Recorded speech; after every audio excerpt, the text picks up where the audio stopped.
Yai nak menuju ke masjid, nak nyolatkan almarhumah Ibu Halimah Thoyyib. Langsung ke ini Be Yai, ke atas Be Yai ya. Ini ruang serbaguna namanya, ruang serbaguna. Semoga bisa dimanfaatkan untuk kegiatan-kegiatan keagamaan dan sosial. Apa?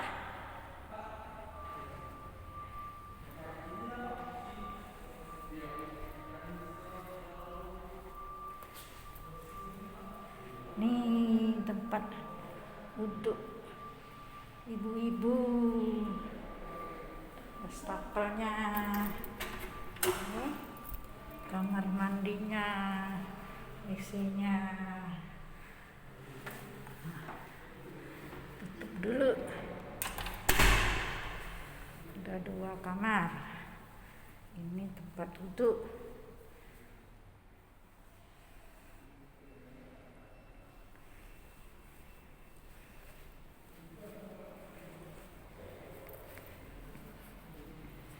Ini tempat duduk dan wastafel bapak-bapak nih ya.